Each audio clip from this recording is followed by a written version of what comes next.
기도하겠습니다. 은혜 받읍시다. 하나님 은혜가 오늘도 우리 가운데 충만하게 되기를 주의 이름으로 축복합니다. 우리 이 시간 말씀 한번 또 외우는 시간 가지겠습니다. 중심 되신 그리스도부터 한번 외워보겠습니다. 시작. 중심 되신 그리스도. 고린도후서 5장 17절 말씀. 그런즉 누구든지 새로운 피조물이라 이전 것은 지나갔으니 보라 새 것이 되었도다. 중심 되신 그리스도. 갈라디아서 2장 20절 말씀. 내가 그리스도와 함께 십자가에 못 박혔나니 그런즉 이제는 내가 사는 것이 아니요 오직 내 안에 그리스도께서 사시는 것이라. 이제 내가 육체 가운데 사는 것은 나를 사랑하사 나를 위하여 자기 자신을 버리신 하나님의 아들을 믿는 믿음 안에서 사는 것이라. 그리스도께 순종. 로마서 12장 1절 말씀. 그러므로 형제들아 내가 하나님의 모든 자비하심으로 너희를 권하노니 너희 몸을 하나님이 기뻐하시는 거룩한 산 제물로 드리라. 이는 너희가 드릴 영적 예배니라. 그리스도께 순종. 요한복음 14장 21절 말씀. 나의 계명을 지키는 자라야 나를 사랑하는 자니 나를 사랑하는 자는 내 아버지께 사랑을 받을 것이요 나도 그를 사랑하여 그에게 나를 나타내리라. 말씀. 디모데후서 3장 16절 말씀. 모든 성경은 하나님의 감동으로 된 것으로 교훈과 책망과 바르게 함과 의로 교육하기에 유익하니. 말씀. 요수아 1장 8절 말씀. 이 율법책을 내 입에서 떠나지 말게 하며 주야로 그것을 묵상하여 그 안에 기록된 대로 다 지켜 행하라. 그리하면 내 길이 평탄하게 될 것이며 내가 형통하리라. 기도. 요한복음 15장 7절 말씀. 너희가 내 안에 거하고 내 말이 너희 안에 거하면 무엇이든지 원하는 대로 구하라. 그리하면 이루리라. 기도. 빌립보서 4장 6절 7절 말씀.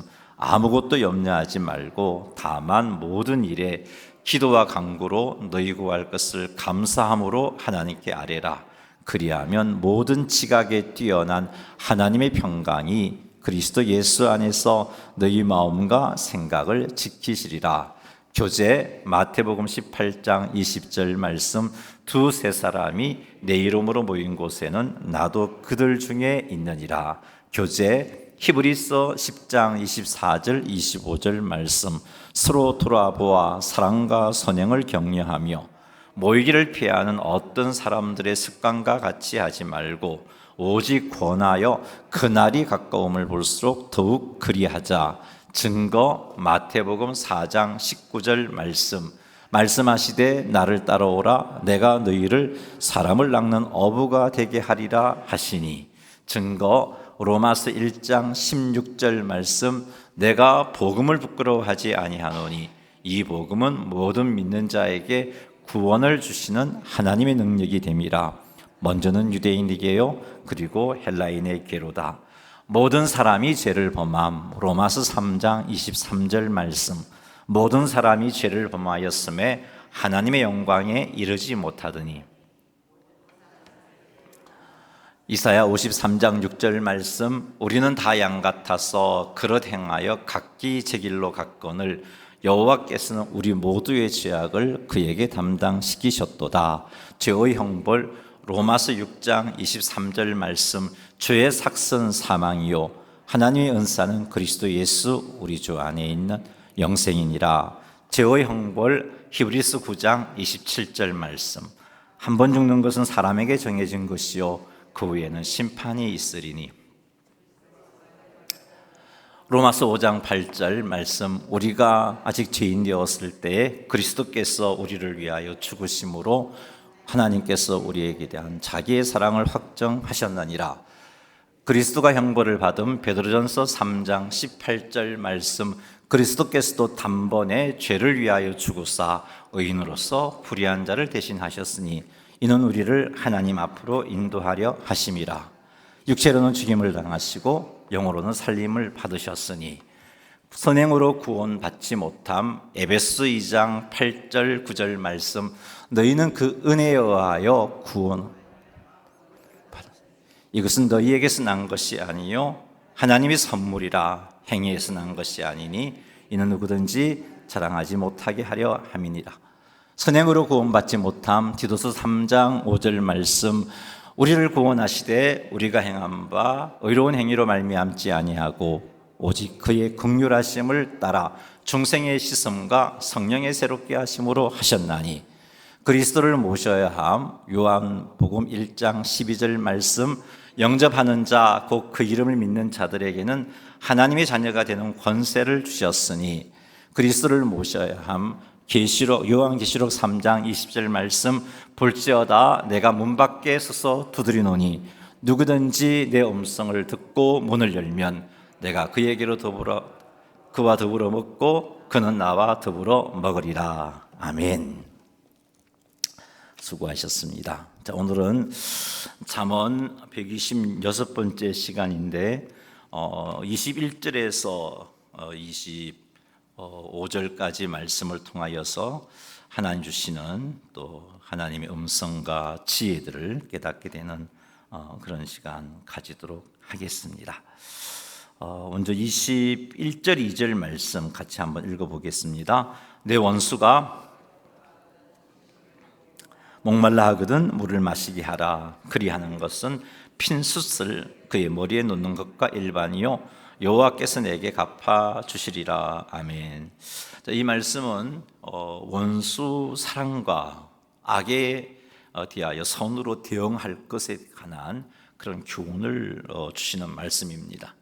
원수가 배고플 때 음식을 주고 목마를 때 물을 주는 것은 우리 인간의 본성을 거스르는 행동이죠. 죄성으로 물든 우리의 본성은 원수를 갖고 싶고 원수들이 고통당하는 것을 보면 기분이 좋고 그들이 어려움에 처했을 때 못 본 척 하기를 우리의 본성은 원합니다.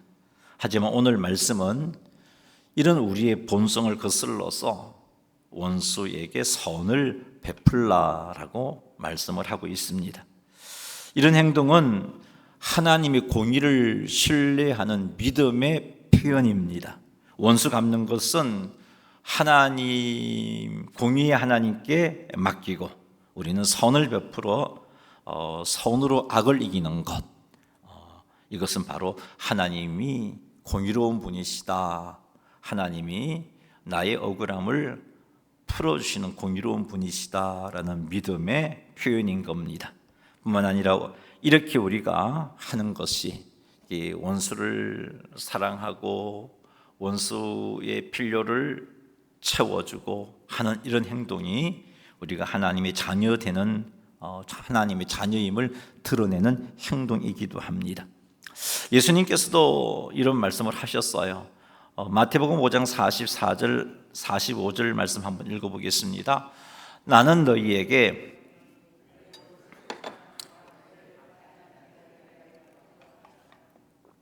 이 45절 이같이 한 적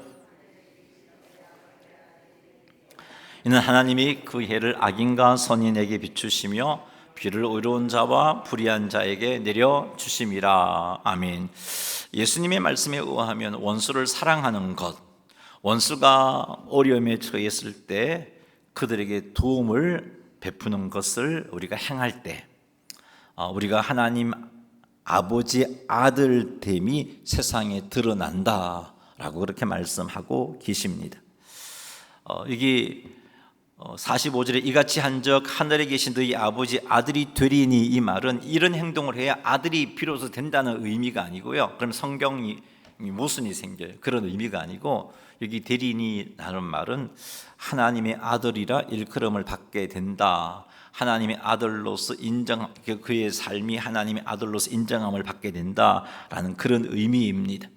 우리가 이렇게 원수를 사랑하고 원수가 또 도움이 필요할 때 도움을 베푸는 이런 행동을 할 때 세상 사람들은 우리의 그런 모습을 보고서 저 사람은 하나님의 자녀이구나 라고 그렇게 인정하게 된다는 겁니다. 왜냐하면 하나님 아버지는 악인과 선인에게 해를 비추시고 비를 주시는 분이시기 때문입니다. 따라서 원수를 사랑하는 것은 이런 하나님의 모습을 닮은 것이고, 그래서 원수를 사랑할 때 하나님의 아들됨이 드러나는 것입니다. 그래서 우리 예수님께서 우리들에게 원수를 사랑하라고, 원수를 위하여 기도하라고 말씀하신 겁니다.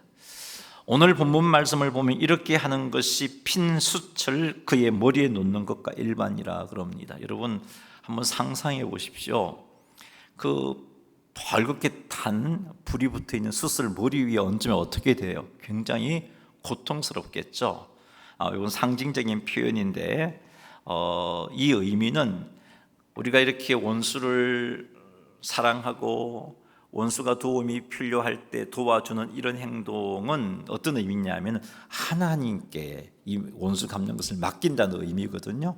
맡기는데 이런 행동을 해서 하는 것이 그 원수의 머리 핀 숯을 놓는 것과 같다라고 말씀하고 있단 말이죠. 그럼 이 의미가 뭐냐? 첫째는 우리가 이렇게 원수에게 사랑으로 대하고 위하여 기도하고 그가 도움을 필요로 할 때 도와주는 행동을 하게 되면 그 원수가 우리의 행동에 의해서 양심의 가책을 받게 된다는 그런 의미도 있습니다. 그래서 그 양심의 가책을 통해서 자기가 행한 악행에 대해서 부끄러움을 느끼고 회개하는 자리에까지 나아갈 수 있게 되겠죠. 그런 의미에서 양심의 가책을 의미하는 의미로서 핀숯을 머리에 둔다는 의미도 한 가지 있고, 또 다른 의미는 이 핀숯을 머리에 둔다는 것은 하나님 원수 갚는 일을 하나님께 맡김으로 하나님의 심판이 그에게 임하게 하는 것이다라는 그런 의미도 되는 것입니다. 그래서 악에 대해서 스스로 갚지 말고 하나님께 맡기고 오히려 그 악에 대해서 선을 행하는 삶을 살라는 겁니다. 원수 갚는 건 하나님께 속한 거니까 그거 다 네가 하려고 하지 말고 하나님께 맡기고, 그 하나님께 맡기는 행위는 위하여 기도해 주는 거고 선을 베푸는 거, 그것이 바로 핀숯을 머리에 두는 것과 같은 거니까 그렇게 행하라는 겁니다. 이렇게 할 때 우리는 하나님의 아들됨이 드러나게 되고, 뿐만 아니라 우리를 힘들게 한 그 사람이 양심의 가책을 받아 하나님께 돌이킨다면 한 영혼을 얻는 것이니까 참 또 영광스러운 일이고, 만약에 돌이키지 않는다면 공의로운 하나님의 심판이 그에게 임하게 되는 것입니다. 그러니 사랑하는 성도 여러분, 용서하고 선대하는 삶을 사십시오. 성경은 악을 선으로 갚기를 원하십니다. 단순히 원수와 만나게 되면 죄를 지을 수 있으니까 그와 맞닥뜨린 것을 피하고 또 원수가 나를 힘들게 하는 것을 무시하는 그것으로 끝나는 게 아니고, 그것으로 멈추지 말고 그들이 도움이 필요할 때 그 도움을 채워주는, 그들의 필요를 채워주는 적극적인 선행을 행하기를 하나님의 말씀 우리들에게 요구하고 계십니다. 직장에서 또 교회 안에서 나에게 상처 준 사람이 있다면 그 사람을 위하여 기도하고, 그 사람이 도움이 필요할 때 샘통이다 그러지 말고 힘을 다하여 도와주는 그런 삶을 사시기 바랍니다. 이것이 선하신 하나님의 자녀의 모습이고, 이런 삶을 행할 때 우리가 하나님의 자녀라는 것이 드러나게 되는 겁니다. 이렇게 선을 행함으로 하나님 자녀됨을 드러내시기 바랍니다. 이런 모습으로 하나님의 공의를 신뢰하는 우리의 신앙도 하나님께 표현하시는 그런 삶을 살아가시는 성도님 되시기를 주의 이름으로 축복합니다. 그리고 억울한 일을 당했을 때 그 억울함을 나의 힘으로 풀려고 하지 말고 하나님께 맡기십시오. 그리고 우리는 악을 선으로 갚는 삶을 사십시오. 이것이 바로 하나님께서 공의로우시다라고 믿는 믿음의 표현입니다. 하나님이 공의로우시기 때문에 하나님이 나의 억울함을 풀어주신다는 믿음의 표현인 겁니다. 여호와께서 내게 갚아주시리라는 이 약속을 믿고 하나님께 맡기고 선을 베푸시는 성도님들이 다 되시기를 주의 이름으로 축복합니다. 그리고 교회 공동체 안에서 갈등이 생기고 오해가 생겼을 때 적극적으로 화해를 시도하시고 선을 베푸시는 자가 되시기 바랍니다. 이렇게 하여 화평케 하는 자가 되십시오. 화평케 하는 자에게 주어진 예수님이 말씀하신 산상수원에 나오는 복이 있죠. 팔복 가운데 한 가지 무엇인가요? 하나님의 아들이라 일컬음을 받게 된다 그랬잖아요. 이것이 같은 의미의 하나님의 아들이 되리라라는 그런 의미와 같은 겁니다. 화평케 하는 자가 되어서 하나님의 아들이라 일컬음을 받는 성도님들이 다 되시기를 주님의 이름으로 축원합니다. 23절 한번 읽어보겠습니다. 북풍이 비를 일으킨 같이 잠수하는 혀는 사람의 얼굴에 분을 일으키느니라. 아멘. 이스라엘의 북풍은 이스라엘 북쪽에 레바논 산맥이 있습니다. 그래서 산맥을 지나서 내려오는 바람인데 이 바람은 일반적으로 시원하고 건조합니다. 이 바람만 있다면 비가 올 수가 없는데, 근데 이스라엘 땅이 어디에 이스라엘이 위치한 곳이 바로 지중해 동쪽에 있습니다. 그래서 이 지중해 동쪽에 있다 보니까 이 지중해에 의한 습도가 굉장히 이쪽으로 많단 말이죠. 그래서 북풍이 내려올 때 그 건조한 바람이 이 습기와 결합해서 비를 동반합니다. 그래서 이스라엘에 북풍이 불면 비가 오는 것이 일반적인 현상입니다. 북풍이 불면 비가 오는 그것처럼 잠수하는 혀는 사람의 얼굴에 분을 일으킨다. 이것이 23절의 말씀입니다. 여기서 잠수하는 혀가 가지고 있는 원어적인 의미는 이런 겁니다. 우리가 말하는 그 참소라는 의미도 있지만 뒷담화, 이게 뒤에서 몰래 하는 말 뒷담화라는 의미도 있고요. 그리고 은밀하게 퍼뜨리는 비방, 이런 것도 있고요. 헐뜯기 이런 것도 해당됩니다. 이런 것이 어떤 결과를 가지고 오는가? 북풍이 올면 비가 오는 것 같은 결과. 이렇게 뒷담화하고 엄밀하게 중상하고 비방하고 헐뜯는 이것이 결국은 분노를 일으킨다라고 말씀하고 있습니다. 그래서 공동체 안에 아픔이 생기게 하고 상대방으로 하여금 분노하게 함으로 또 상대방을 죄짓게 만드는 그런 결과를 낳는 겁니다. 이런 결과를 초래하는 뒷담화, 비방, 헐뜯기, 중상은 결코 하나님 자녀와 어울리지 않습니다. 하나님의 자녀는 화평케 하는 자가 되어야 합니다. 그런데 이런 말은 화평케 하는 자의 모습이 아니죠. 오히려 화평을 깨는 말입니다. 그래서 우리는 참수하는 말을 경계해야 합니다. 사랑하는 성도 여러분, 혀를 제어하십시오. 불필요한 비방, 험담, 참소를 경계하시기 바랍니다. 내가 하는 말이 어떤 결과를 가져오고 있는지를 늘 한번 되돌아보십시오. 오늘 하루 내가 만난 여러 사람들을 만났는데 그 만난 사람들과 나눈 대화들을 한번 되짚어 보십시오. 나의 말이 화평을 이루는 말인지 분노를 일으키는 말인지 한번 살펴보십시오. 나의 말이 다른 사람들의 평판과 명예를 지켜주는 말인지 아니면 다른 사람들의 평판과 명예를 깨뜨리는, 무너뜨리는 말인지 한번 점검해 보십시오. 교회 안에서 나의 말이 화평을 이루는 데 도움을 주고 있는 말인지 아니면 화평을 깨뜨리는 말인지 한번 점검해 보십시오. 말을 함부로 해서는 안 돼요. 하나님의 자녀는, 우리는 하나님의 자녀라고 일컬음을 받아야 되잖아요. 하나님의 자녀라고 일컬음을 받으려면 화평을 깨뜨려서는 안 되고 오히려 화평케 하는 자가 되어야 돼요. 그러니 뒷담화 하지 마시고 남 헐뜯지도 마시고 은밀히 중상하고 비방하지도 마시고, 이런 것은 화평을 깨뜨리는 행위고 주님의 교회를 분열시키는 행위입니다.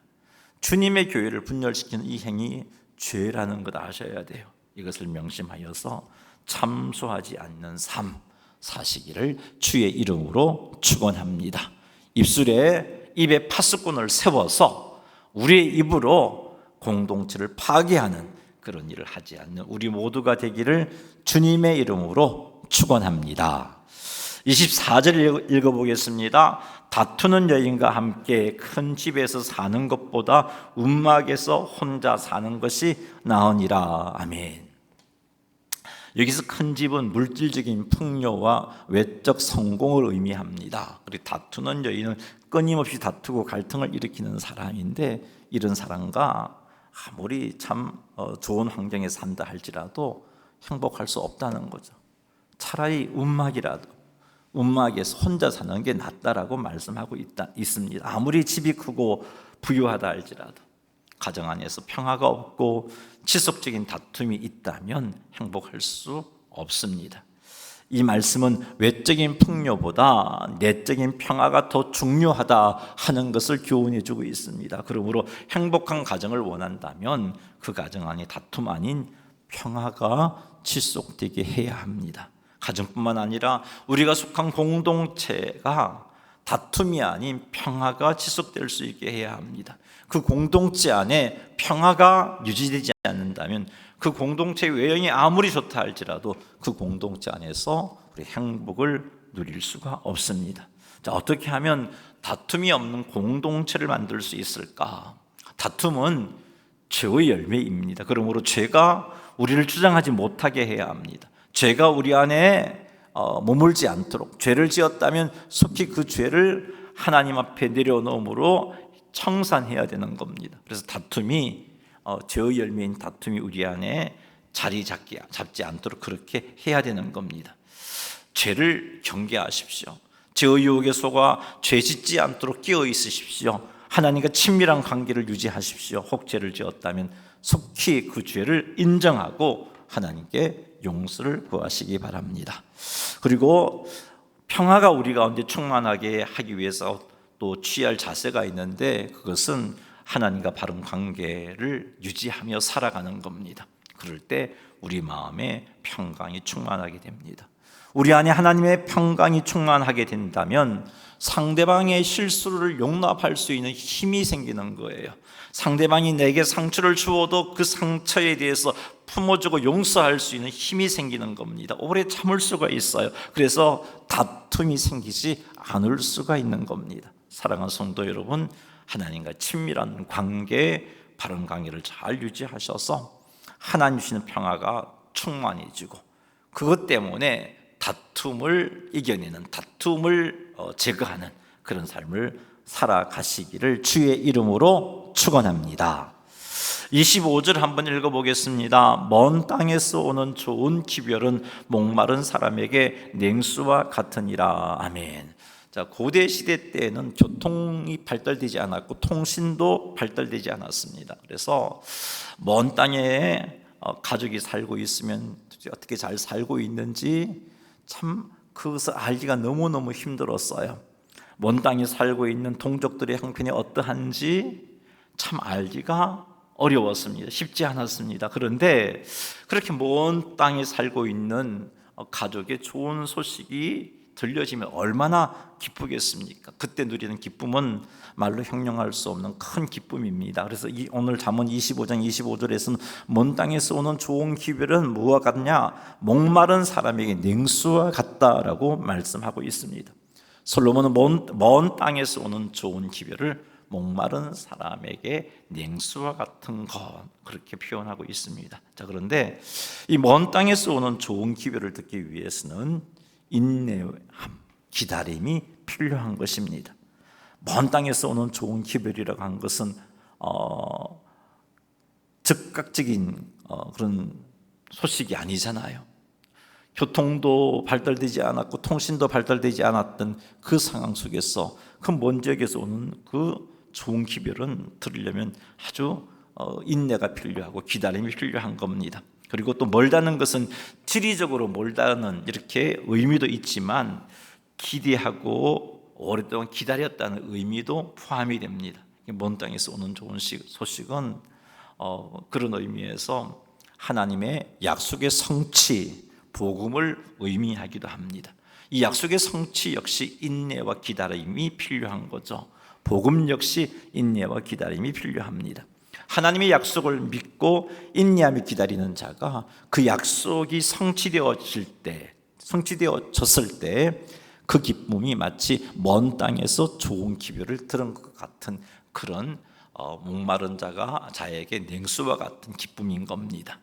인내하는 것이 힘들 수 있지만, 기다리는 것이 힘들 수 있지만, 마침내 하나님의 약속이 성취될 때 느끼는 그 기쁨은 정말 크고 놀랍습니다. 하지만 이런 기쁨을 위해 필요한 것, 기다림, 인내입니다. 사랑하는 성도 여러분, 이런 기쁨을 누릴 수 있도록 인내하는 삶을 사시기를 주님의 이름으로 축복합니다.